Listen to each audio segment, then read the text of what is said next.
আল্লাহ পাক প্রথমে একটা মুক্তা তৈরি করলেন। কি বলে? মুক্তা চিনেন? দুনিয়া সৃষ্টির সংক্ষিপ্ত আলোচনা। আল্লাহ পাক প্রথমে একটা মুক্তা তৈরি করলেন। মুক্তা তৈরি করার পরে আল্লাহ ওইটার মধ্যে কুদরতি নজর দিলেন। নজর দেওয়ার কারণে মুক্তাটা গলে গেল। মুক্তাটা কি হলো বলেন? গলে গেল। গলে পানিতে পরিণত হলো। পানিতে পরিণত হওয়ার পরে আল্লাহ পাকের ওই যে নজর করলেন, তাজাল্লি দিলেন, পানির মধ্যে একটা ঢেউ শুরু হয়ে গেল। ঢেউ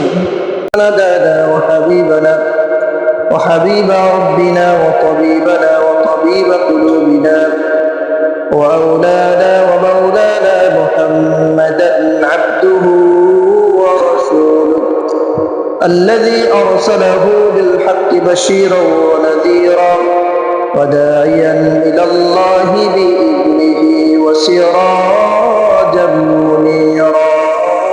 أما بعد فأعوذ بالله من الشيطان الرجيم.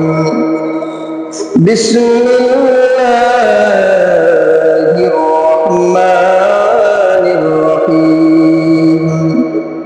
إن أول بيت وضع للناس للذي ببكة مباركا وهدى للعالمين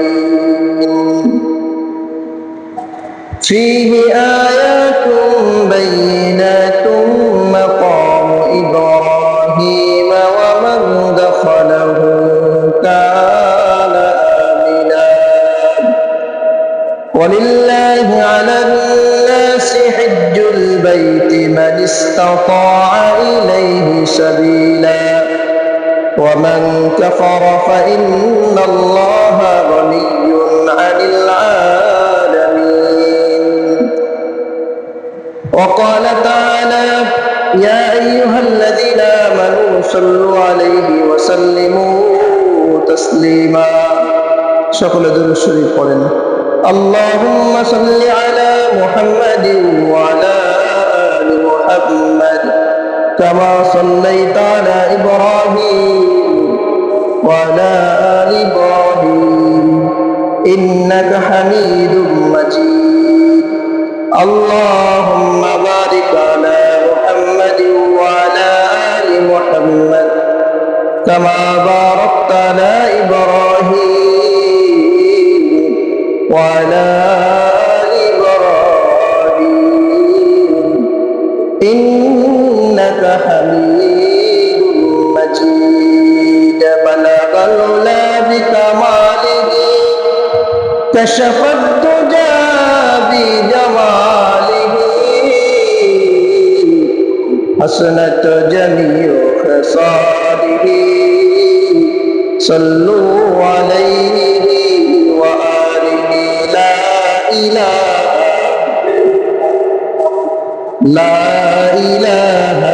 إلا الله. لا إله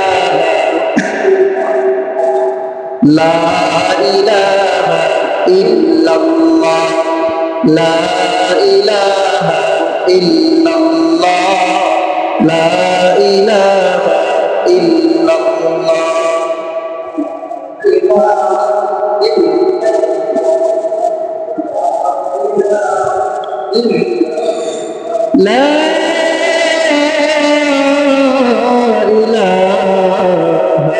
إلا الله محمد رسول الله صلى الله عليه وسلم. সম্মানিত মুসল্লিয়ানে کرام, আল্লাহ পাক রব্বুল আলামিনের ইজ্জতের দরবারে লক্ষ কোটি শুকরিয়া যে মহান মালিক দুনিয়ার সমস্ত ঝামেলাকে উপেক্ষা করে আল্লাহ পাক রব্বুল আলামিনের মহান হুকুম জবান নামাজ আদায় করার লক্ষ্যে মসজিদের মধ্যে আগে ভাগে আসার বসার তৌফিক দান করেছেন। মালিকের দরবারে শুকরিয়া আদায় করি, পড়ি আলহামদুলিল্লাহ।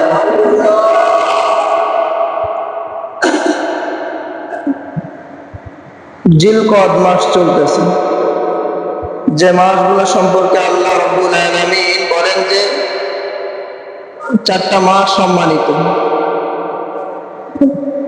কয়টা মাস সম্মানিত বলেন?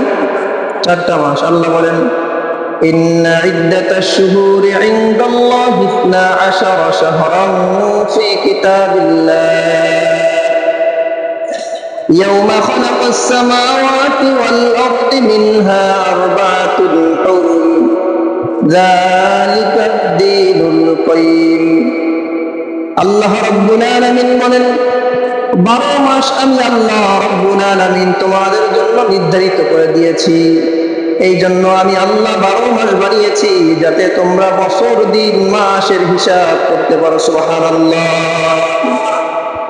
এই 12 মাসের মধ্যে আল্লাহ বলেন ইন্না ইদ্দাতাশ শুহুরি ইনদাল্লাহি 12 শাহরান ফি কিতাবিল্লাহ ইয়াওমা খালাকাস সামাওয়াতি ওয়াল আরদি মিনহা আরবা'তুন হুরুম। এই 12 মাসের মধ্যে আমি আল্লাহ রাব্বুল আলামিন 4টা মাস এমন বানাইছি, এই 4টা মাসকে আমি আল্লাহ সম্মানিত বানাইছি। সুবহানাল্লাহ। নবী সাল্লাল্লাহু আলাইহি ওয়াসাল্লাম বলেন এই 4 মাসের মধ্যে 3টা মাস হলো ধারাবাহিকতা। 1 নম্বরে চলতেছে জিলকদ মাস, 2 নম্বরে জিলহজ মাস, 3 নম্বরে মুহররম মাস। এই 3টা মাস হলো ধারাবাহিকতা। আর একটা মাস নবী সাল্লাল্লাহু আলাইহি ওয়াসাল্লাম বলেন জামাদুল আখর ও শাবান মাসের মধ্যখানে রজব মাস। এই 4টা মাস আল্লাহ সম্মানিত মাস বানাইছে। 12 মাসের মধ্যে কয় মাস সম্মানিত বলেন? 12 মাসের মধ্যে 4টা মাস সম্মানিত। এই 4টা মাস ধারাবাহিকতা এখন চলতেছে জিলকদ মাস, এরপরে হলো জিলহজ মাস, এরপর হলো মুহররম মাস। এই 3টা মাস হলো ধারাবাহিক সম্মানিত। এরপরে আল্লাহর নবী বলেন আরেকটা হলো ওই যে রজব মাস। রজব মাস রমজান মাসের আগে, শাবান মাসের আগে রজব মাস। এই রজব মাসটাও আমি আল্লাহর কাছে সম্মানিত মাস।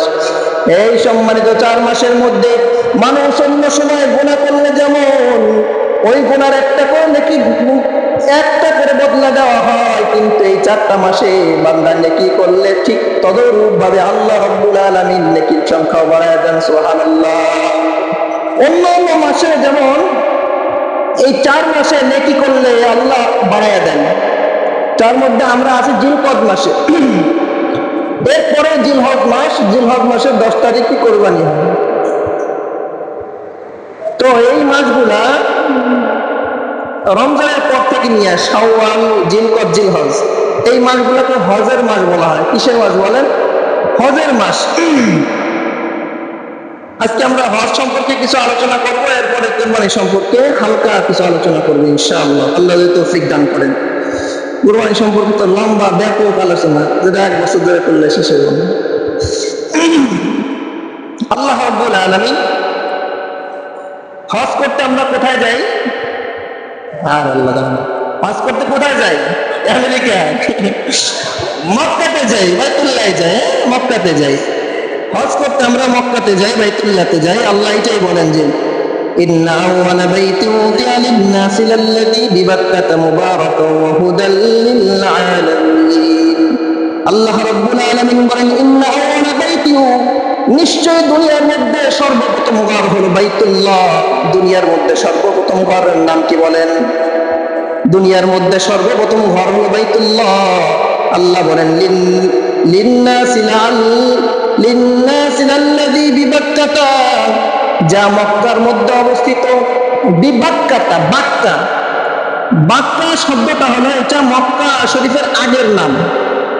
এক রাওয়ায়াতে আছে বাক্কাটা হলো মক্কা শরীফের আগের নাম। যেমন ঢাকা শহরের প্রাচীন নাম ছিল জাহাঙ্গীরনগর, আর সিলেটের প্রাচীন নাম সম্ভবত জালালাবাদ, আর চট্টগ্রাম এরকম বিভিন্ন নাম। চট্টগ্রামের প্রাচীন নাম ছিল ইসলামাবাদ, পরে এরকম আরো আছে। নোয়াখালীর প্রাচীন নাম ছিল সুধারামপুর, এরকম প্রাচীন নাম কিছু আছে। ঠিক তদরূপ ভাবে মক্কার প্রাচীন নাম ছিল কি? বাক্কা। কি বলেন? বাক্কা। আল্লাহ কোরআনে এটাই বলছে যে লাল্লাযী বিবাক্কাতা মুবারাকান, যেটা বাক্কার মধ্যে অবস্থিত, মক্কার মধ্যে অবস্থিত। আল্লাহ রাব্বুল আলামিন বলেন মুবারাকান ওয়া হুদাল লিল আলামিন, আর এইটা হলো এই ঘরটা মানুষদের জন্য, গোটা জাহানের মানুষদের জন্য হুদা, হেদায়েত এবং বরকতময়। সুবহানাল্লাহ। এই ঘরটা গোটা জাহানের মানুষের জন্য বরকত এবং হেদায়েতের একটা ওসিলা। এবার এই মক্কা ঘর মক্কা শরীফ সর্বপ্রথম কারা বানাইছে? মক্কা শরীফকে 13টা ধাপে সংস্করণ করা হয়েছে। কয়টা ধাপে? 13টা ধাপ। সবগুলো তো বলা অসম্ভব, কয়েকটা আমরা আলোচনা করি। 1 নম্বরে মক্কা শরীফ ফেরেশতারা বানাইছে। প্রথমে কারা বানাইছে বলেন? ফেরেশতারা বানাইছে। আপনাদের মনে একটা কুতকুতি আছে যে সারা জীবন শুনলাম ইব্রাহিম আর ইসমাইল বানাইছে, না আপনি কোন ফেরেশতারা বানাইছে? হ্যাঁ, এটা আসবে সামনে, এটা পরে বানাইছে তারা। প্রথমে বানাইছে কারা? ফেরেশতারা। এইটা কিভাবে বানাইলো ফেরেশতারা? প্রথমে আল্লাহ নির্দেশ দিলেন। ফেরেশতাদেরকে আল্লাহ রাব্বুল আলামিন বললেন, ও আমার ফেরেশতার দল, আমি দুনিয়ার জমিনের মধ্যে একটা খলিফা নির্দিষ্ট বানাইতে চাই, তোমরা কি বলো? ফেরেশতারা বলতেছে, আল্লাহ আপনি এমন একটা জাতি বানাইতে চান যারা দুনিয়ার মধ্যে যে ফাতনা ফাসাদ করবে, দাঙ্গা হাঙ্গামা করবে। এই কথা সবাই জানেন না? আল্লাহ রাব্বুল আলামিন তাদের এই কথা শুনিয়ে অসন্তুষ্ট হয়ে গেলেন। এবার ফেরেশতার দল আল্লাহর আরশের চতুর্পাশে 7টা চক্কর মেরে দিলেন। সুবহানাল্লাহ। এবার 7টা চক্কর মারার পর আল্লাহর কাছে প্রার্থনা করলেন, আল্লাহ আমাদের ভুল হয়ে গেছে, আমাদেরকে আপনি ক্ষমা করে দেন। আল্লাহ রাব্বুল আলামিন তাদেরকে হুকুম করলেন, তোমরা যেমন করে ভুল হয়ে গেল চক্কর দিলা, আমার কাছে ক্ষমা চাইলা, ঠিক তদরূপ ভাবে দুনিয়ার জমিনের মধ্যে এমন একটা ঘর বানাও, যে ঘরটা বানানোর পরে ওই ঘরটার মধ্যে মানুষ যাবে, তাদের ভুল হয়ে যাবে, তারা আমার কাছে এসে ক্ষমা চাবে, আমি আল্লাহ তাদেরকে নিষ্পাপ মাসুমের মতো বানায় দিব। সুবহানাল্লাহ। এই জন্য তো কোনো বান্দা যদি হজ করে আর হজ করার পর যদি সে কোনো নেক আমল কবুল না হয়, তাহলে এই যে আল্লাহ পাক প্রথমে ফেরেশতাদেরকে বললেন যে তোমরা দুনিয়ার জমিনে এমন একটা ঘর বানাও যেখানে তোমরা যেমন ভুল হয়ে গেলে 7টা চক্কর আরশের পাশে দিলা, ওরকম একটা ঘর বানাও যে বান্দাদের যখন ভুল হয়ে যাবে, গুনাহ হয়ে যাবে, তারাও আমার ওই কাবা ঘর বাইতুল্লাহর কাছে যে আমি আল্লাহর কাছে প্রার্থনা করবে, আমি আল্লাহ তোমাকে নিষ্পাপ বানায় দিব। এবার যে কথাটা, এই কথাটা বলে গেছিলাম যে কোনো বান্দা যদি হজ করে, খালেস দিলে হজ করে, হজ করার পর কোনো গুনাহ কথা না করে, নবী সাল্লাল্লাহু আলাইহি ওয়াসাল্লাম বলেন সে এমন হয়ে গেল যেমন সে যেন তার মা যেন তাকে এইমাত্র ভূমিষ্ঠ গর্ভপাত করলে, সে এইমাত্র দুনিয়ায় আসলো। যে বান্দা এইমাত্র দুনিয়ায় আসলো তার যেমন কোনো নাই, গুনাহ নাই, নিষ্পাপ, এই হজ করার, হজে মাবরুর, এই হজ করার জন্য আল্লাহ পাক এই বান্দাকে এরকম নিষ্পাপ বেগুনা মাসুম বানায় দেন। সুবহানাল্লাহ। এই হজ তাহলে কাবা ঘর প্রথম বানাইছে কারা বলেন তো? ফেরেশতারা। মাশাআল্লাহ। আচ্ছা, কাবা ঘর বানানোর আগে আমরা একটু দুনিয়ার খোলাসা নিয়ে আলোচনা করি। দুনিয়া কিভাবে সৃষ্টি হবে সংক্ষেপে একবারে, কারণ বিস্তারিত আলোচনা করতে গেলে অনেক সময়। শনিবারে কি বানাইছে, রবিবারে কি বানাইছে, মাটি কবে বানাইছে, আসমান কবে বানাইছে, জমিন কবে বানাইছে, গাছ গাছালি কবে বানাইলেন, বিশাল আলোচনা করা যাবে না। আল্লাহ পাক প্রথমে একটা মুক্তা তৈরি করলেন। কি বলে? মুক্তা চিনেন? দুনিয়া সৃষ্টির সংক্ষিপ্ত আলোচনা। আল্লাহ পাক প্রথমে একটা মুক্তা তৈরি করলেন। মুক্তা তৈরি করার পরে আল্লাহ ওইটার মধ্যে কুদরতি নজর দিলেন। নজর দেওয়ার কারণে মুক্তাটা গলে গেল। মুক্তাটা কি হলো বলেন? গলে গেল। গলে পানিতে পরিণত হলো। পানিতে পরিণত হওয়ার পরে আল্লাহ পাকের ওই যে নজর করলেন, তাজাল্লি দিলেন, পানির মধ্যে একটা ঢেউ শুরু হয়ে গেল। ঢেউ, যে জায়গাটার মধ্যে নজর দিলেন ওই পানির মধ্যে কি শুরু হইলো বলেন? ঢেউ শুরু হইল। ঢেউ শুরু হওয়ার পরে আল্লাহ পাক রব্বুল আলামিন ওই ঢেউ শুরু করতেছে। ওই ঢেউ থেকে আল্লাহ পাক ওই পানি চক্কর খাইতেছে। ঢেউ শুরু হয়ে পানি চক্কর খাইতেছে। আল্লাহ পাক ওই পানিটাকে 40 বছর এরকম ভাবে ঘুরাইলেন। কয় বছর? 40 বছরের পানিটাকে এরকম ঘুরাইলেন। ঘোরানোর পরে এই ঢেউ থেকে ফেনা সৃষ্টি করলেন। কি সৃষ্টি? আপনারা যারা সমুদ্রে গেছেন, কুয়াকাটা, কক্সবাজার গেছেন, দেখছেন না পারে ফেনা হয়? ফেনা এই ফেনা থেকে আল্লাহ পাক রব্বুল আলামিন এই ফেনা থেকে আস্তে আস্তে মাটি তৈরি করলেন। আবার এই বিশাল ঢেউ এই ফেনা থেকে আস্তে আস্তে পাহাড় তৈরি করলেন। এখন এরপরে ওই পানি থেকে একটা বাষ্প জাতীয়কে আল্লাহ নিয়ে আসমান বানাইলেন, জমিন বানাইলেন। এবার বুঝে থাকলে বলুন, আসমান জমিন কিসের উপরে আছে? পানির উপরে। কিসের উপরে আছে? পানির উপরে। এবার পানির উপরে নৌকা থাকলে হেলে দিলে না, নৌকা উঠছে না পড়ে, একটু সাহস দিয়ে। পানির উপরে যদি একটা নৌকা থাকে, বা আগে আমাদের বর্ষার সময় আমার নানা বাড়ির এলাকায় পানি হয়তো ওই কলা গাছ দিয়ে দেওয়া বানাইতাম। আপনারা কি বলেন আমি জানি না, ওই তো ওইটা বানাইলে ওইটা পানির উপর ছাড়লে ওইটা আমরা নৌকার মতো চালাইতাম। আমার নানা বাড়ি এলাকায় গোপালগঞ্জের এই সদরের দিকে দুপুর এলাকা, তো এই জন্য তো ওইটা যেন হেলে দুলে নৌকা হেলে দুলে, ওরকম আসমান জমি আল্লাহ হেলতেছে। এবার আল্লাহ পাক রব্বুল আলামিন এই যে সমুদ্রের এই পানির যে বিশাল বিশাল ঢেউ, এই ঢেউ থেকে পাহাড় বানাইছে। এই পাহাড়কে আল্লাহ পাক রব্বুল আলামিন প্যারেক আকারে জায়গায় জায়গায় গেড়ে দিয়েছেন। আল্লাহ রাব্বুল আলামিন বলেন, আলাম নাজআলিল আরদা মিহাদা ওয়াল জিবালা আওতাদা। ওয়াল জিবালা আওতাদা, আমি প্যারেককে জমিনের মধ্যে গেড়ে দিয়েছি যাতে জমিনগুলা স্থির হয়ে থাকে, হেলে দুলে না যায়। আচ্ছা, এবার বুঝে থাকলে বলুন, প্যারেকের বেশিরভাগ কি ভিতরে থাকে না উপরে থাকে? কাঠের মধ্যে বেশিরভাগ কি প্যারেকের বেশিরভাগ থাকে না উপরে বেশিরভাগ থাকে? ভিতরে বেশিরভাগ থাকে। তাহলে আমরা জমিনের উপরে যে পাহাড়টা দেখতে পাই, এইটা যত বড় দেখতে পাই, তার মানে এর থেকেও কয়েক গুণ বেশি জমিনের নিচে গাড়া আছে। বুঝছেন তো কথা? বিশাল বিশাল পাহাড় না? কত বিশাল বিশাল পাহাড়! বাংলাদেশে তো কত বিশাল পাহাড় আছে, সিলেটের মধ্যে বিভিন্ন জায়গায়।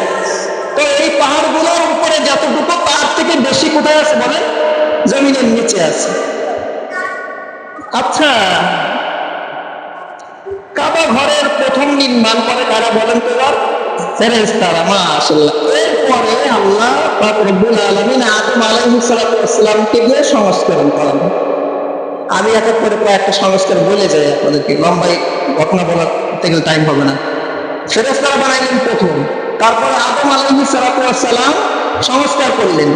এরপরে আদম আলাইহিস সালামের সন্তান হযরত শীশ আলাইহিস সালাম সংস্কার করলেন। কয়বার হলো? 3 বার। চতুর্থবার হযরত ইব্রাহিম আলাইহিস সালাম এবং ইসমাঈল আলাইহিস সালাম ওনারা দুইজন বানাইলেন। ওনারা উঁচা করলেন। ওনারা কি করলেন? ওনারা উঁচা করলেন।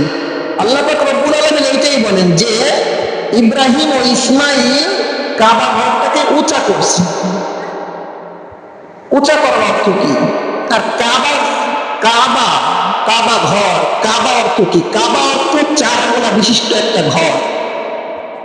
আর একটা অর্থ, পারিভাষিক অর্থ, আরবের দেশে যে ঘরগুলা উঁচা উঁচা হইতো ওই ঘরকে কাবা বলে মানুষ। তো ওই সময় সব থেকে উঁচা ঘর ছিল কাবা ঘর, এই জন্য মানুষ এটাকে কাবা ঘর বলে। আল্লাহ পাক এইটাকে কাবা ঘর বলছে। এই কাবা ঘর ইব্রাহিম আলাইহিস সালাম আর সাথে যুগালী হযরত ইসমাঈল আলাইহিস সালামকে নিয়ে সংস্কার করছে। এটা আপনারা জানেন না? এই ইতিহাসটা জানেন, কুরবানির সময় সহজুল্লাহ কম বেশি বলে। তো এই যে সংস্কার করলেন ইব্রাহিম আলাইহিস সালাম, কাজ করতে করতে একটা সময় আমরা যখন উপরের কাজ লাগু না পাই, মুয়ের সাহায্য নেই বা বিভিন্ন জিনিসের সাহায্য নেই, তো ইব্রাহিম আলাইহিস সালাম একটা পাথরের উপর দাঁড়ায় কাজটা করছিলেন। একটা পাথরের উপর দাঁড়ায় কাবা ঘরের কাজ করছিলেন। এই পাথরের নাম হচ্ছে মাকাম ইব্রাহিম। এই পাথরের উপর দাঁড়িয়ে কাজ করছিলেন। এই পাথরের উপর ওনার ছাপ আছে, পায়ের ছাপ। তো আল্লাহ পাক বললেন এই পাথরটা হলো জান্নাতি পাথর। সুবহানাল্লাহ। এই পাথরটাকে তোমরা ওই বাইতুল্লাহ নামাজের স্থানে নিয়ে নাও, নামাজের স্থানে নাও। এটার নাম হলো মাকাম ইব্রাহিম। এটার নাম কি বলেন? মাকাম ইব্রাহিম।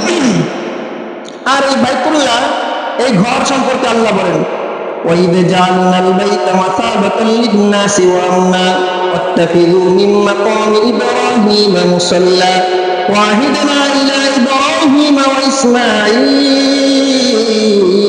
أَن طَهِّرَ بَيْتِيَ لِلطَّائِفِينَ وَالْعَاكِفِينَ وَالرُّكَّعِ السُّجُودِ وَإِذْ جَعَلْنَا الْبَيْتَ مَثَابَةً لِلنَّاسِ وَأَمْنًا